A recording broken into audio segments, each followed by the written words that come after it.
Hola chicos, literatura 29.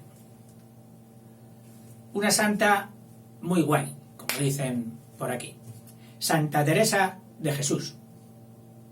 Hay zonas de España, sobre todo por allí, por Ávila, por donde más anduvo ella, que nunca dicen Santa Teresa, ya solo dicen la santa. Porque la santa, es decir, allí en aquella tierra era la santa por antonomasia. Muy bien, empiezo. Ávila, la capital, la de las famosas murallas, Ávila, la de los caballeros, preciosa donde las haya, si no has ido tienes que ir. Quiso reivindicar el nacimiento de Santa Teresa para su ciudad, pero resulta que no es probable, porque hay un pueblecito muy cerca que se llama Gotarrendura. Gotarrendura. Los pueblos españoles tienen unos nombres preciosos, rarísimos pero preciosos. Sigo. Gotarrendura. En este pueblo se guardaban los libros de nacimiento de siglos. Y hete aquí que donde le correspondía estar a la santa y a su familia, a sus hermanos, pues hay 30 páginas arrancadas. ¡Qué casualidad! Sin embargo, el nacimiento de su madre, de Inés de Cepeda, sí que está inscrita. Pero ella y sus hermanos debían estar en esas 30 páginas. En fin, como fuera, es muy probable que haya nacido aquí, en Gotarrendura. El padre y la madre eran conversos, judíos conversos. Ya convertidos, legalmente tenían todos los derechos y obligaciones de cualquier ciudadano español de la época. Pero ya sabemos que los cristianos viejos siempre aprovechaban para hacerles un poco de menos. Y a su padre sí que le hicieron de menos en algunas ocasiones, por lo que tuvo que ir a pleito y todo. En fin. Se llamaba Alonso Sánchez. Alonso, ya ves tú, que es un nombre hoy que parece apellido, y en aquel tiempo era nombre. ¿Cómo te llamas? Alonso. ¿No era Alonso Quijano el señor Don Quijote? Claro. Bueno, pues este se llamaba Alonso Sánchez. Y su madre, Inés de Cepeda. La santa tomó los dos apellidos, lógicamente, como es costumbre en España. Teresa Sánchez de Cepeda, y luego venía otro, y Ahumada.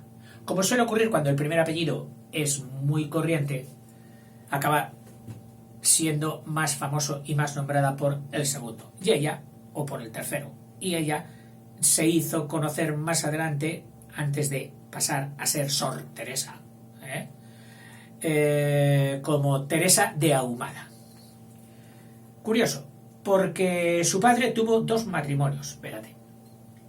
De la primera mujer, 2 hijos. De la segunda, que fue la madre de Teresa, 10 hijos.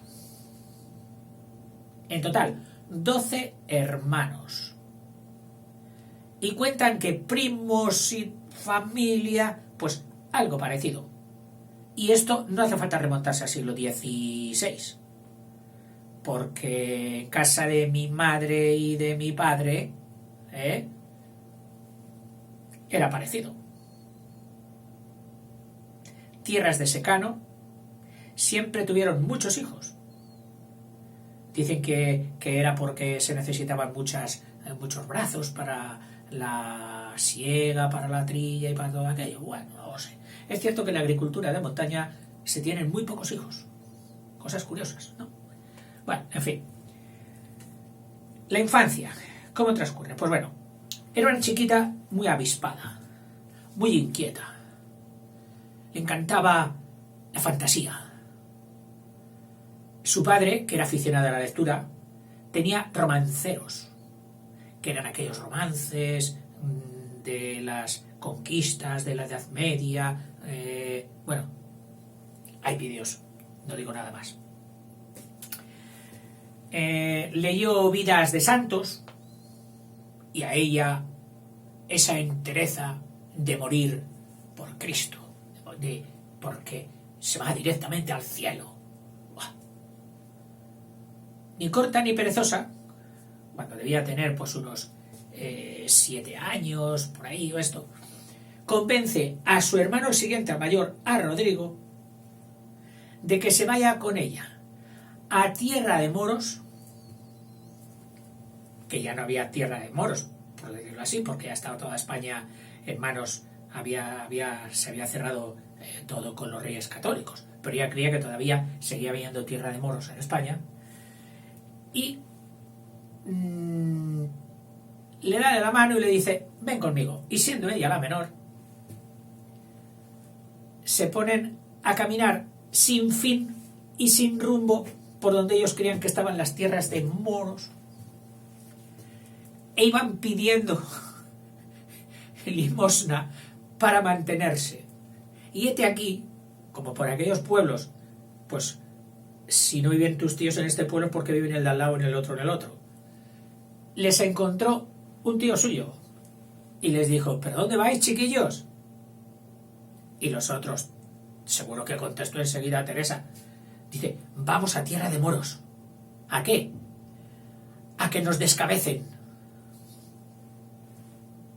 Para ir al cielo. Bueno, no sé cómo respondería su tío, pero les dijo, anda, venid conmigo, que vuestra madre ya se estará buscando. Y digo yo, que entre 12 que tenía la pobre señora en casa, a lo mejor, según cuánto tiempo hubiera pasado, ni les había echado en falta. Máxime que en esos pueblos, en aquella época, los niños, como cuando yo era niño, teníamos mucha libertad para movernos por el pueblo, para ir por los alrededores, etcétera, y nuestros padres ya confiados de que no nos pasaba nada. Bueno, volvíamos con alguna matadura, pero no pasaba nada. Cuando se vio frustrada de que ya no la iban a descabezar y se iba a ir rápida al cielo, decidieron, y convenció a su hermano, con el que por lo visto hacía muchas migas. Claro, los hermanos se suelen asociar entre ellos, unos y otros, ¿no? Con este hacía muchas migas. Le convenció de que fueran ermitaños. Es decir, de que se apartaran a una cueva o a una ermita, que de ahí viene el nombre, que era una casa pequeña, una iglesia pequeña, donde se vivía solo, en penitencia, y allí solo con Dios. Bueno, pues nada, que fueran ermitaños. Y hacían cabañas, como hacen cabañas los niños, para meterse dentro. Pero para ella ya eran con vocación de ermitaños. No de jugar a los piratas, no, de ser ermitaños. Y más adelante, pues jugaba a qué. Pues lo mismo que muchos juegan a dar clase y a ser maestros, y otros juegan a ser médicos, y otros.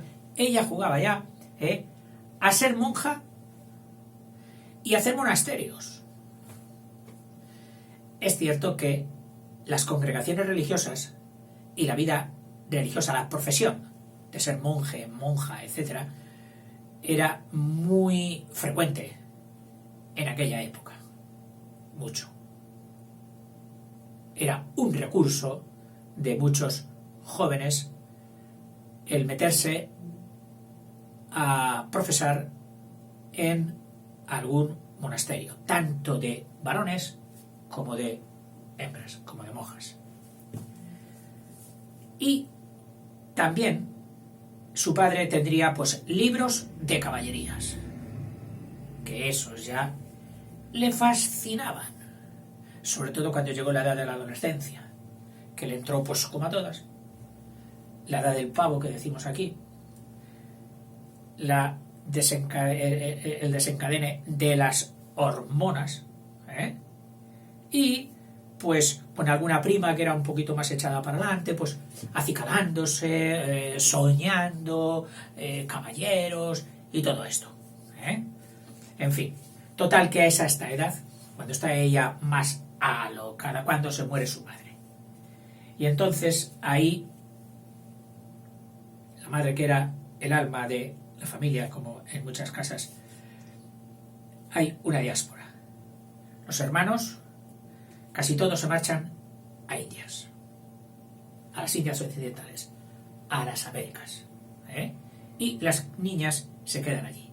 Total, que su padre le dice, mira, yo no voy a poder ocuparme de ti, vas a ir interna, es decir, no de monja, no, interna a un colegio a que te eduquen con las agustinas, que era un monasterio que estaba fuera de las murallas de Ávila. Lo que se llama, al estar fuera de las murallas, se llama extramuros. Precisamente me recordó a mí que yo también, en Ávila, donde tuve el honor de hacer las prácticas para el título de maestro del Estado, también era una escuelita extramuros. Muy curioso. Bueno, pero la niña, no sé, digo yo que como si fuera un gorrión acostumbrado a la libertad que le metes en una jaula, a ella le debió pasar lo mismo cuando la metieron interna. Y se puso mala. No hacía vida. Y entonces su padre la saca y la lleva con una hermana. Se repone y entonces vuelve a su casa, ya era mayorcita, y está 3 años de ama de casa, como quien dice. Es decir, siendo la que dirige los pucheros, la ropa y todo lo demás. Sí. Esa fue.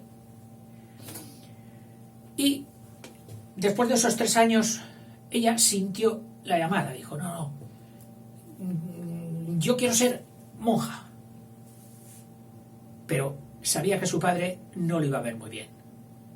En parte, quizás también, porque al ser converso, en el fondo de su alma no quería que su hija abrazase tan profundamente la religión cristiana.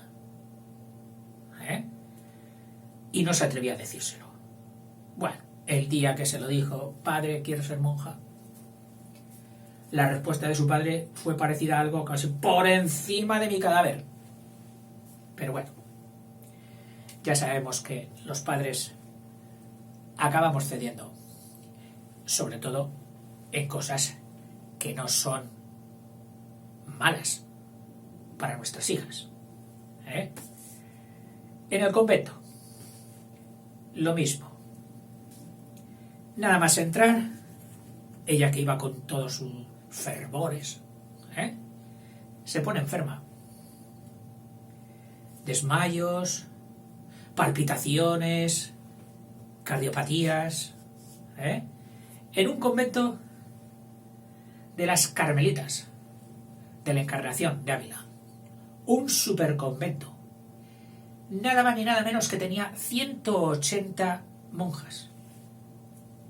Y muchas de ellas no sobresalían por su recogimiento. Chicas jóvenes que se metían a veces en religión, pues porque no tenían muy seguro que sus padres les fueran a encontrar el esposo amado y de sus amores. Casi siempre eran los padres los que arreglaban el matrimonio, y esto a muchas chicas no les seducía, y una forma de escapar de ese trago, porque yo creo que siempre fue un trago, pues era meterse en religión. No te casarás con fulano. No, madre, que yo voy a ser monja. Y por dentro diría, me voy a casar yo con ese más feo, gordo, viejo, mayor. Que no, madre, que me meto a monja. Bueno, yo no digo que Santa Teresa lo hiciera por esto.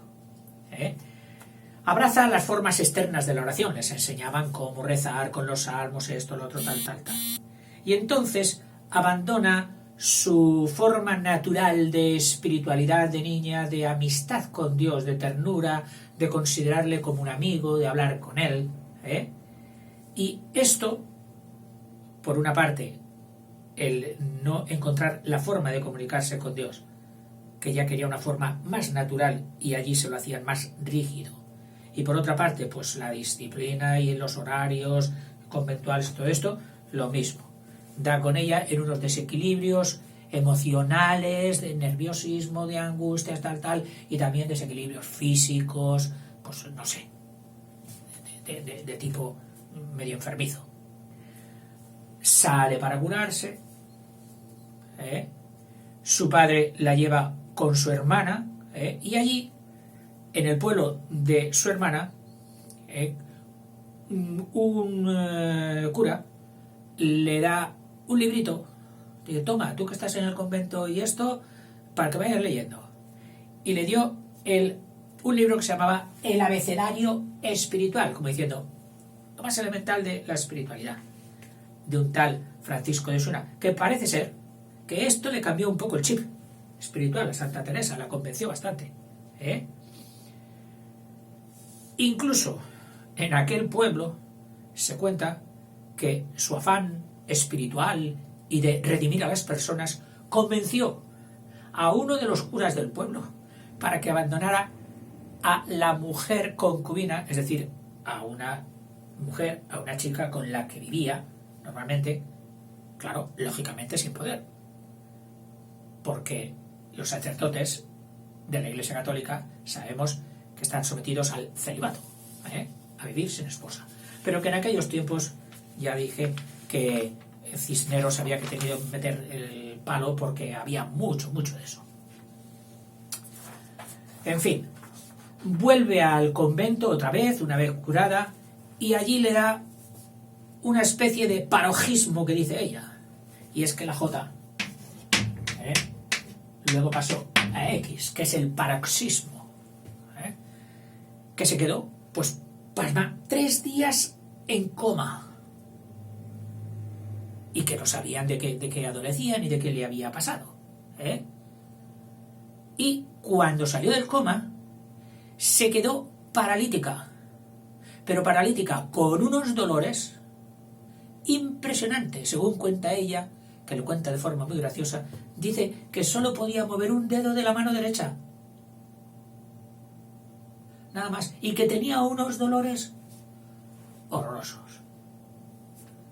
Total, que después de superar la parálisis acabó teniendo padecimientos crónicos de corazón y del estómago. Y del estómago, no sé si vosotros habéis tenido dolores, pero son de los que más influyen en el estado de ánimo. Dan un mal genio y un mal talante que vamos, que hacer la vida imposible a los que tienes al lado. Es muy malo el dolor de estómago. Y también le quedó un miedo a la muerte, pero un miedo, aquello de obsesivo, que no se le curaría hasta los 40 y pico años que tuvo las primeras experiencias místicas. Y ella dice que fue San José el que la curó. Y desde entonces su San José, el santo de su devoción. Casi todos los monasterios se los dedicaba a San José. ¡Ay, mi San José! Yo, de los monasterios que conozco de ella, que fundó, tengo presente ahora el de Cuenca. Y tiene la estatuilla de San José en la puerta. Y dije, mira, otro de San José. Precioso monasterio. Está como metido en las cárcavas de Cuenca. También preciosa, tienes que ir. Y está el convento que bajas, no sé, como si fuera de los frailes tibetanos. Desde el convento se ve todo al lado del Hueca, maravilloso. Y el convento de San Francisco enfrente es impresionante, precioso.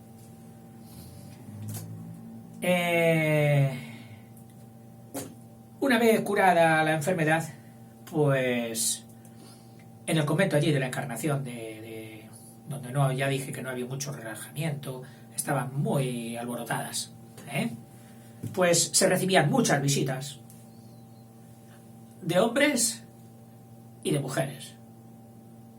¡Ay! ¿Quién viene? ¡Ay, tu primo! ¡Hola, mi primo! Parloteo y... muy poco recogimiento, y abandonó la oración. Así estuvo un periodo de 11 o 12 años, yo diría, de monja parlanchina. De aquello que dices, oye, pero ¿para qué te has metido en el convento? ¿Para pasarlo bien, no? Pues debía ser eso. Y cuentan que entonces, incluso, cuenta ella, de que Jesús se le apareció para pegarle una bronca. Pero ni caso.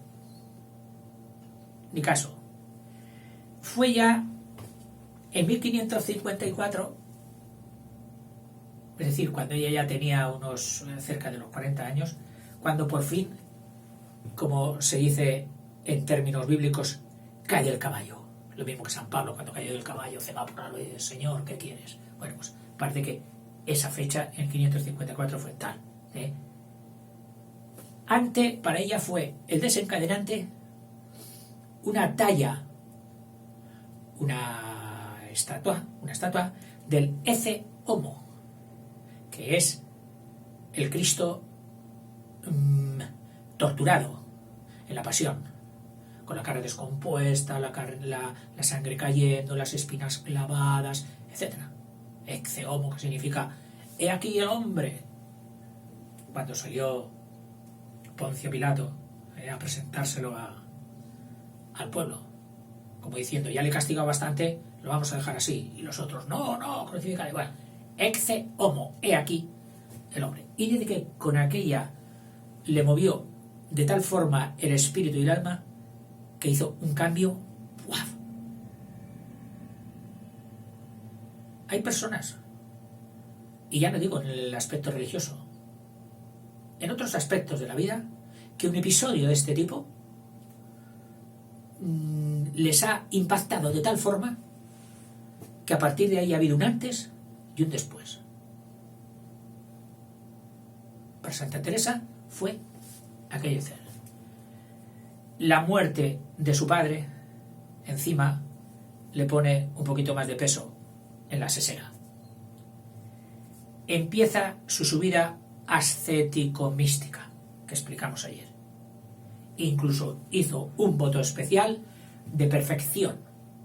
Es decir, un voto es una promesa pública ante el público, hecha a Dios, de que va a hacer algo. Si es el voto de castidad, pues el voto de que no va a conocer varón, que va a guardar castidad total. Si es el voto de pobreza, pues que no va a manejar ni tener dinero suyo ni nada suyo en esta vida, etc. Y el voto de obediencia, que es el más difícil, el de obedecer siempre y hacer lo que te digan a los superiores. Ese es el más difícil. Como que hay congregaciones que solo hacen ese, como diciendo, en ese van contenidos todos los demás. En fin, entabla a partir de entonces sus contactos con sus directores espirituales, que solían ser los confesores. El sacramento de la confesión es utilizado en la historia, en estos grandes prohombres y promujeres, como el momento en que eran guiados, aleccionados, inducidos y a veces hasta mandados. Y los confesores eran religiosos, sacerdotes, instruidos, con los conocimientos suficientes y sentido común para dirigir la vida espiritual de estas personas. En concreto, tuvo la suerte de dar con un santo, San Pedro de Alcántara, en vida, claro, que no era santo entonces. Y San Pedro de Alcántara, al ver sus inquietudes, le dice: hermana Teresa, en el convento que estás no vas a realizarte nunca. Funda tú otro convento. Y le empezó de ahí ya el juego aquel que tenía de niña, de formar conventos, lo recuperó. Pero claro, fundar un convento era no solo asunto económico para hacer el convento, sino asunto de permisos. No se podía hacer un convento así como así, y menos con la Santa Inquisición que estaba por medio. No cualquiera podía decir, pues fundo un convento. Mira, esta casa la pongo de convento y aquí venga todo el que quiera ser monja o el que quiera ser fraile, que venga aquí. No. Tardó 2 años en obtener los permisos. y porque hubo personas importantes con las que habló que le ayudaron. Ella puso como pautas de su monasterio, de su nueva vía. Bueno, no he dicho que ella pertenecía a la orden de las Carmelitas, del Monte Carmelo, una congregación antiquísima, que estaba tanto en la rama de los varones como en la rama de los hombres, los carmelitas. Y ella propuso 3 núcleos: pobreza, soledad, se acabaron, hermanas, las visitas, se acabó tanta cháchara, tenemos que sentir la soledad porque solo en la soledad es donde podemos tener oración y comunicación con Dios, y silencio. Con lo charlatana que era ella y lo charlatanas que son otras personas, silencio. Bueno, por mandato de su confesor, allá por los años 61 y 62, que habían pasado ya, pues mira, unos 6 años desde que pegó el cambiazo, escribe su vida. Y otra vez en el 66, su confesor de aquel momento le dice: redacte usted otra vez los nuevos capítulos de su vida desde entonces. Que ella, por supuesto, lo hacía solo por mandato, porque se lo habían mandado, por obediencia, pero no por satisfacción de contar, no, por obediencia. En aquellos tiempos empezaron visiones, que ella las contaba, decía que tenía visiones de Jesús, de los ángeles, que hablaba con ellos. A los 43 años tuvo su primer éxtasis, ese fenómeno de arrobamiento, que se quedan pues como si no vivieran en este mundo, que les puedes tocar, llamar, hablar y no se enteran, están extasiados, que a veces te lo han podido decir: oye, que te has quedado en éxtasis, venga, despierta, resucita. Te has quedado embobado, mirando que, tú sabrás qué es eso que tanto te atrae. A Santa Teresa eran los misterios de Cristo. Tuvo tantos fenómenos espirituales, místicos, que se temieron por su salud. Dicen: como esta santa, como esta señora siga así, cualquier día de estos nos deja. Es demasiado. Ese arrobamiento está haciendo estragos en su cuerpo, en su salud. Y se lo prohibieron. Pero por lo visto, aquella fuerza interna de oración y de comunicación con la divinidad era superior y no pudo obedecer. No es que no quisiera, es que no pudo obedecer. Se dio, que ella lo cuenta de una forma supergráfica, la transverberación. Como un ángel decía que con una flecha ardiente le había traspasado el corazón y que aquello le producía al mismo tiempo un dolor, pero un gozo íntimo, sobrenatural. Claro. Hablar de estas cosas, hijos, es muy difícil. Ya te lo digo yo. En fin, incluso dentro de aquella actividad espiritual de visiones y todo eso, la habían acompañado santos y esto a visitar el infierno, el purgatorio, incluso a presentir el futuro. Tuvo la suerte de que uno de sus hermanos, Agustín, que había ido a las Indias, había hecho carrera militar, era capitán, y le mandó unos dineros. Y ella con esos dineros aprovechó para hacer un convento en Ávila. ¿Dedicado a quién? Hombre, como no, a su San José, en 1561. 2 años, ya digo, que tardó el Papa en concederle la bula. La bula es una carta de permiso con disposición oficial. Y donde el Papa había hablado, ya todos los demás se callaban. Fundó el primero el 24 de agosto del 62. 4 novicias solo. 4 chicas jóvenes que se iban a poner bajo su dirección. Bueno, no digo cómo se reaccionó en el convento madre, en el convento de la Encarnación. Pues que se ha creído ahora, ella la santa, nosotros quedamos aquí de tontas y de pecadoras y de disolutas y de tal. Bueno, unos alborotos impresionantes. Y voy a hacer aquí... ¡pling! Lo dejamos para el siguiente vídeo, porque si no la cámara se va a cerrar y yo me voy a quedar aquí hablando solo. Venga, hasta ahora.